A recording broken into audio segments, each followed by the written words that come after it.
Kita mulai cerita hari ini di Magelang, Jawa Tengah di tahun 1961. Lahirlah seorang bocah dikasih nama Hasan. Bapaknya Hasan itu meninggal waktu Hasan ini masih kecil. Setelah meninggalnya bapaknya, emaknya kayak mana bang? Emaknya nggak meninggal juga, justru emaknya malah setelah bapaknya ini meninggal nikah lagi. Sayangnya bapak tirinya Hasan ini nggak bisa menggantikan peran bapaknya sebelumnya. Justru malah kehidupan Hasan tuh makin rumit, makin kasihan tuh gara-gara bapak tirinya inilah. Jadi sepanjang dia jadi anak tiri ini nggak benar-benar disayang sebagai layaknya anak sambung gitu loh. Beli rokok segala macam, weh sini weh bocah. Itu ngomong itu sampai cepat-cepat begitu.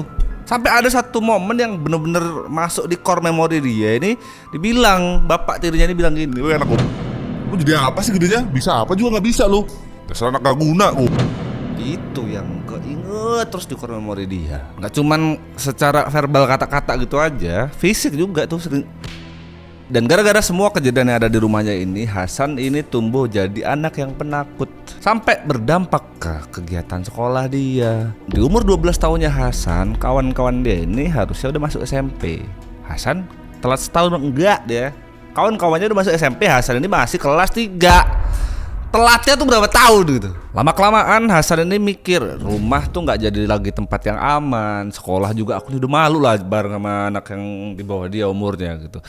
Di tahun 1972 dia lah berpikir kalau mending aku nih cabut aja gitu dari rumah ini. Dia berpikir untuk merantau di Jakarta. Pikir dia solusi dari hidup dia ini di Jakarta itulah. Dia luntang-lantung sendirian di Jakarta. Tapi ternyata Jakarta itu bukan menyelamatkan dan bikin hidup dia lurus. Justru semuanya tuh baru dimulai di Jakarta inilah. Dan di Jakarta inilah Hasan kecil ini gak punya siapa-siapa. Dia luntang-lantung lah. Dia tidur di ruko orang lah, tidur di toko orang lah, di terasan begitu. Kerja juga ya serabutan aja. Ngamen yang ngamen, bisa nyuci piring tempat siapa. Apapun dia lakuin yang penting dia bisa hidup, bisa makan. Apalagi dia terlahir dengan mental kayak sebelumnya waktu di kampungnya, kan penakut dia. Udah lah jadi sasaran empuk preman-preman.